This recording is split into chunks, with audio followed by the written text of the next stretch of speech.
जय सत्यनारायण भगवान की जय। श्री सत्यनारायण की कथा और व्रत की महिमा। सत्य को नारायण के रूप में पूजना ही सत्यनारायण की पूजा है। इसका दूसरा अर्थ यह है कि संसार में एकमात्र नारायण ही सत्य है, बाकी सब माया है। सत्य में ही सारा जगत समाया हुआ है। सत्य के सारे ही शेष भगवान पृथ्वी को धारण करते हैं। श्री सत्यनारायण कथा प्रथम अध्याय। एक समय की बात है, नशीन तीर्थ में शौनिकादि 88,000 ऋषियों ने श्री सूत जी से पूछा, हे प्रभु, इस कलयुग में वेद विद्या रहित मनुष्यों को प्रभु भक्ति किस प्रकार मिल सकती है तथा उनका उद्धार कैसे होगा। हे मुनि श्रेष्ठ, कोई ऐसा तब बताइए जिससे थोड़े समय में ही पुण्य मिले और मनवांछित फल भी मिल जाए। इस प्रकार की कथा सुनने की हम इच्छा रखते हैं। सब शास्त्रों के ज्ञाता सूत जी बोले, हे वैष्णव, मैं पूज्य आप सभी ने प्राणियों के हित की बात पूछी है, इसलिए मैं एक ऐसे श्रेष्ठ व्रत को आप लोगों को बताऊंगा जिसे नारद जी ने लक्ष्मी नारायण जी से पूछा था। और लक्ष्मीपति ने मुनि श्रेष्ठ नारद जी से कहा था, आप सब इसे ध्यान से सुनिए। एक समय की बात है, योगी राज नारद जी दूसरों के हित की इच्छा लिए अनेकों लोकों में घूमते हुए मृत्यु लोक में आ पहुंचे।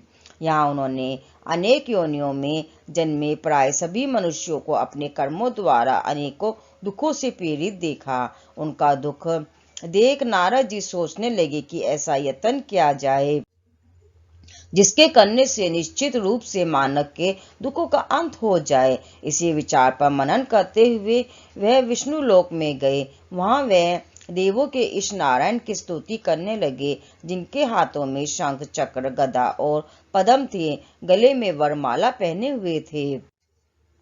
स्तुति करते हुए नारद जी बोले, हे भगवान, आप अत्यंत शक्ति से संपन्न हैं। मन तथा वाणी भी आपको नहीं पा सकती है। आपका आदि मध्य तथा अंत नहीं है। निर्गुण स्वरूप सृष्टि के कारण भक्तों के दुख को दूर करने वाले हैं। आपको मेरा नमस्कार है। नारद जी की स्तुति सुन विष्णु भगवान बोले, हे मुनि श्रेष्ठ, आपके मन में क्या बात है? आप किस काम के लिए बता रहे हैं, उसे निसंकोच कहो। इस पर नारद मुनि बोले कि मृत्यु लोक में अनेक योनियों में जन्मे मनुष्य अपने कर्मों के द्वारा अनेकों दुख से दुखी हो रहे हैं। हे नाथ, आप मुझ पर दया रखते हैं तो बताइए कि वो मनुष्य थोड़े प्रयास से ही अपने दुखों से कैसे छुटकारा पा सकते हैं।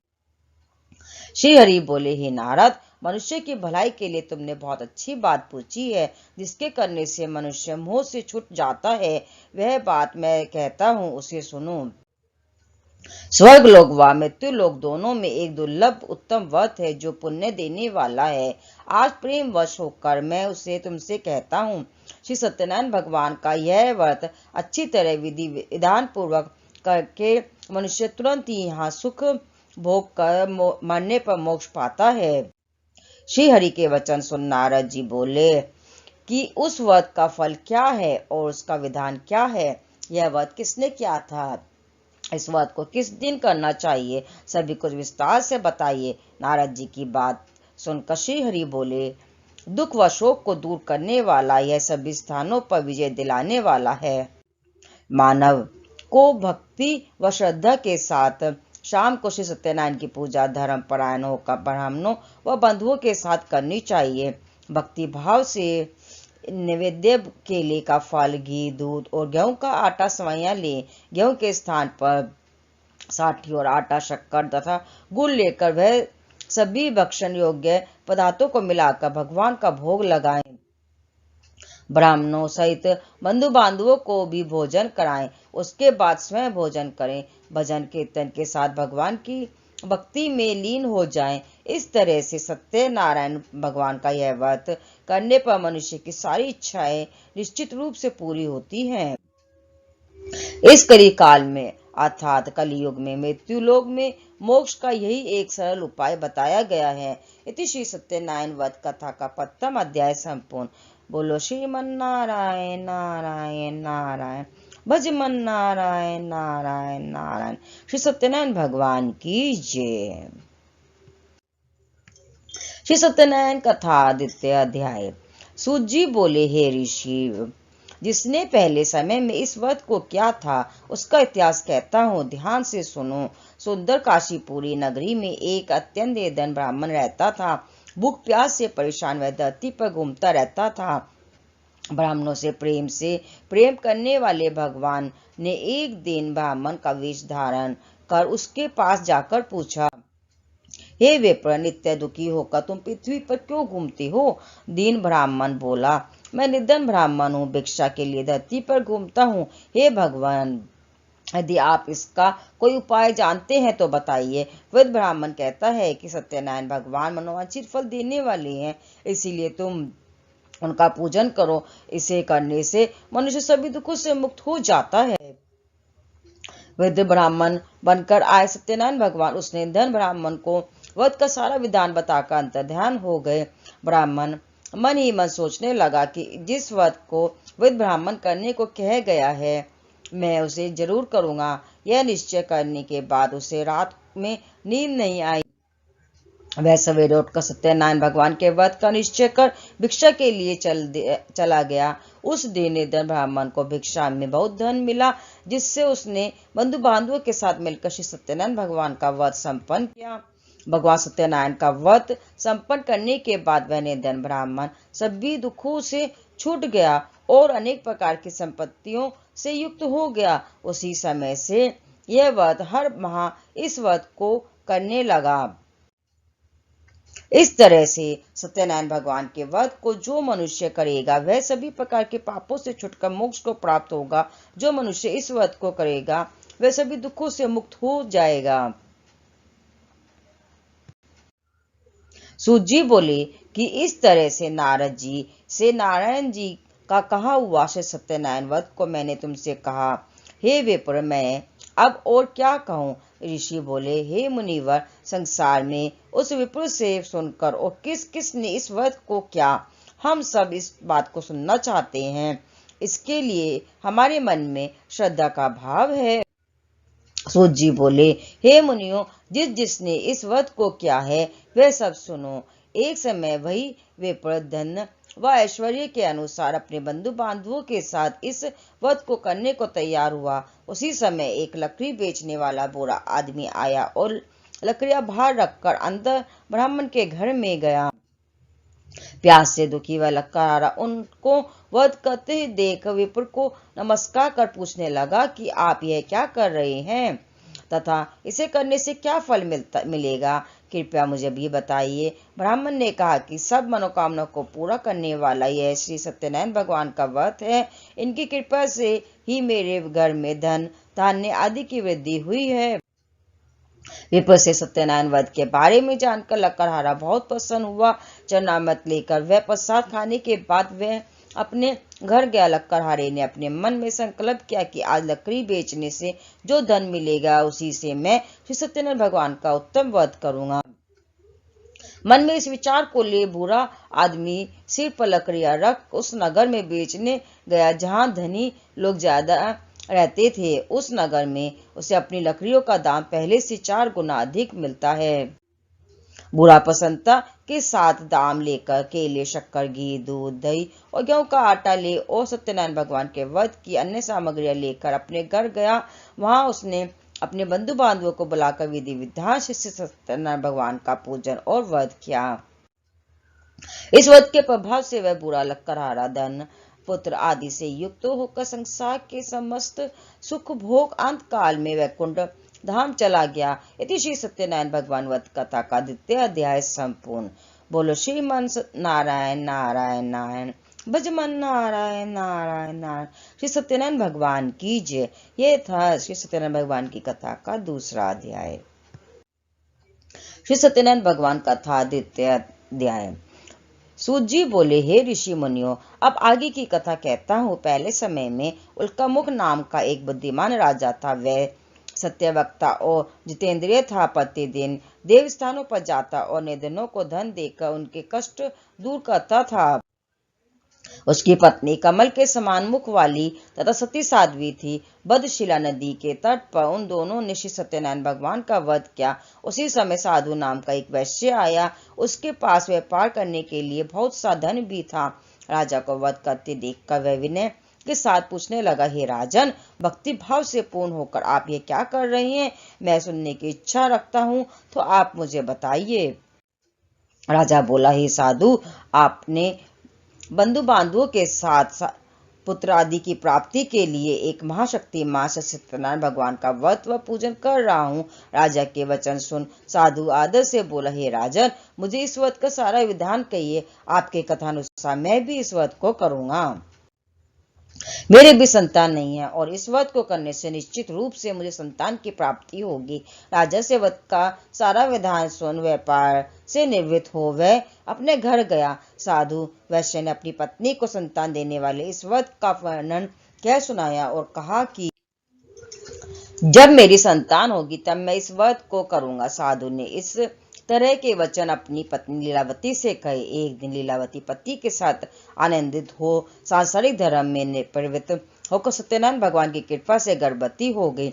10वें महीने में उसके गर्भ से एक सुंदर कन्या ने जन्म लिया। दिनों दिन वे ऐसे बढ़ने लगी जैसे कि शुक्ल पक्ष का चंद्रमा बढ़ता है। माता पिता ने अपनी कन्या का नाम कलावती रखा। एक दिन लीलावती ने मीठे शब्दों में अपने पति को याद दिलाया कि आपने सत्यनारायण भगवान के जिस व्रत को करने का संकल्प किया था उसे करने का समय आ गया है। आप इस व्रत को करिए। साधु बोला कि हे प्रिय, इस व्रत को मैं उसके विवाह पर करूंगा। इस प्रकार अपनी पत्नी को आश्वासन देकर वह नगर को चला गया। कलावती पिता के घर में रह वृद्धि को प्राप्त हो गई। साधु ने एक बार नगर में अपनी कन्या को सखियों के साथ देखा तो तुरंत ही दूत को बुलाया और कहा कि मेरी कन्या योग्य वह देख कर आओ। साधु की बात सुनकर दूत कंचन नगर में पहुंचा और वहां देखभाल कर लड़की के सुयोग्य वानिक पुत्र को ले आया। सुयोग्य लड़के को देख साधु ने बंधु बांधवों को बुलाकर अपनी पुत्री का विवाह कर दिया। लेकिन दुर्भाग्य की बात ये कि साधु ने अभी भी सत्यनारायण भगवान का व्रत नहीं किया। इस पर भगवान क्रोधित हो गए और श्राप दिया कि साधु को अत्यधिक दुख मिले। अपने कार्य में कुशल साधु बनिया जमाई को लेकर समुद्र के पास स्थित होकर रत्नासरपुर नगर में गया। वहां जाकर दामाद ससुर दोनों मिलकर चंद्रकेतु राजा के नगर में व्यापार करने लगे। एक दिन भगवान सत्यनारायण की माया से एक चोर राजा का धन चुराकर भाग रहा था। उसने राजा के सिपाहियों को अपना पीछा करते देख चुराया हुआ धन वहां रख दिया जहां साधु अपने जमाई के साथ ठहरा हुआ था। राजा के सिपाहियों ने साधु वैश्य के पास राजा का धन पड़ा देखा तो वह ससुर जमाई दोनों को बांधकर प्रसन्नता से राजा के पास ले गए और कहा कि उन दोनों चोरों हम पकड़ लाए हैं, आप आगे की कार्यवाही की आज्ञा दें।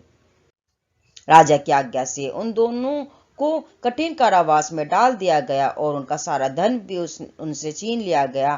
श्री सत्यनारायण भगवान से श्राप से साधु की पत्नी भी बहुत दुखी हुई। घर में जो धन रखा था उसे चोर चुरा ले गए। शारीरिक तथा मानसिक पीड़ा व भूख प्यास से अति दुखी हो अन्न की चिंता में कलावती के ब्राह्मण के घर गई। वहां उसने श्री सत्यनारायण भगवान का व्रत होता देखा और फिर कथा भी सुनी। वह प्रसाद ग्रहण कर वह रात को घर वापिस आई। माता के कलावती से पूछा कि हे पुत्री, अब तक तुम कहाँ थी? तेरे मन में क्या है?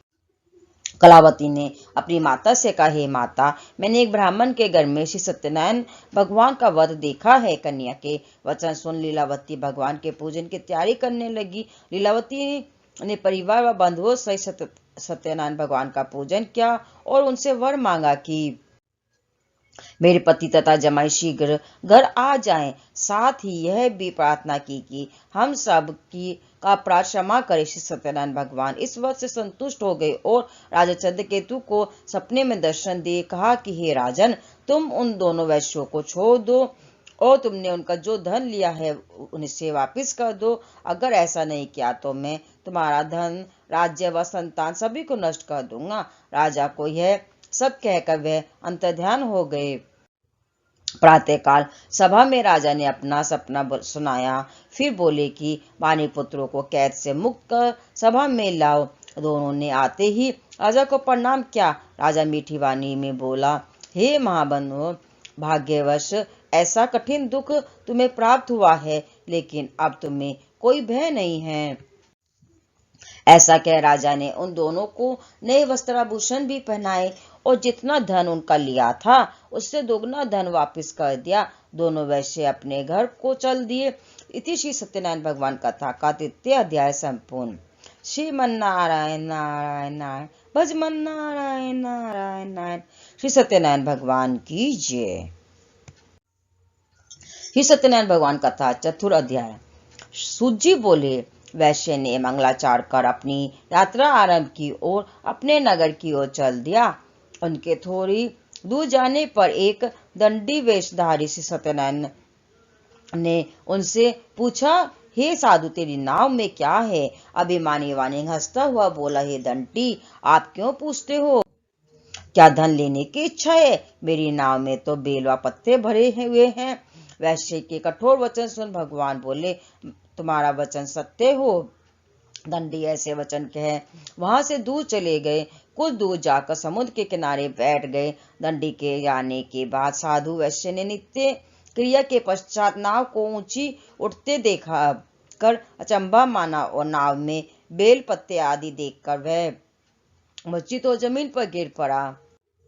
मूर्छा खुलने पर वह अत्यंत शोक में डूब गया। तब उसका दामाद बोला कि आप शोक न मनाएं, ये दंडी का शाप है, इसीलिए हमें उनकी शरण में जाना चाहिए, तब भी हमारी मनोकामना पूरी होगी। दामाद की बात सुनकर वह दंडी के पास पहुंचा और अत्यंत भक्ति भाव से नमस्कार करके बोला, मैंने आपसे जो असत्य वचन कहे थे उनके लिए मुझे क्षमा दें। ऐसा कहकर महान शोकातुर हो रोने लगा। तब दंडी भगवान बोले, हे वाणी पुत्र, मेरी आज्ञा से बार बार तुम्हें दुख प्राप्त हुआ है, तू मेरी पूजा से विमुख हुआ। साधु बोला, हे भगवान, आपकी माया से ब्रह्मा आदि देवता भी आपके रूप को नहीं जानते, तब मैं अज्ञानी कैसे जान सकता हूँ? आप प्रसन्न होइए। अब मैं सामर्थ्य के अनुसार आपकी पूजा करूंगा। मेरी रक्षा करो और पहले के सम्मानों का मैं धन भर दो।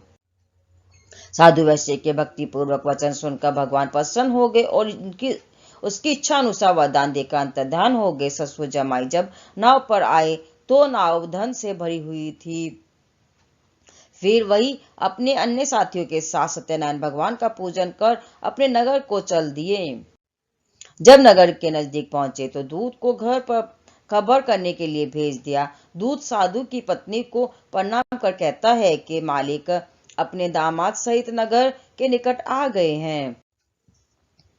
दूत की बात सुन साधु की पत्नी लीलावती ने बड़े हर्ष के साथ सत्यनारायण भगवान का पूजन कर अपनी पुत्री कलावती से कहा कि मैं अपने पति के दर्शन को जाती हूँ, तू कार्य पूर्ण कर शीघ्र आ जा।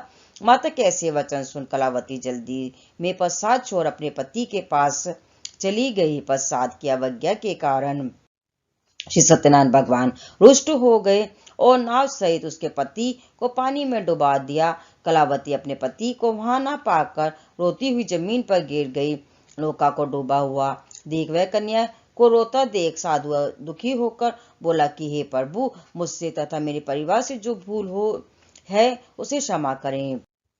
साधु के दीन वचन सुनकर श्री सत्यनारायण भगवान प्रसन्न हो गए और आकाशवाणी हुई, हे साधु, तेरी कन्या मेरे प्रसाद को छोड़कर आई है, इसीलिए उसका पति अदृश्य हो गया है। यदि वह घर जाकर प्रसाद खाकर लौटती है तो इसका पति अवश्य मिलेगा।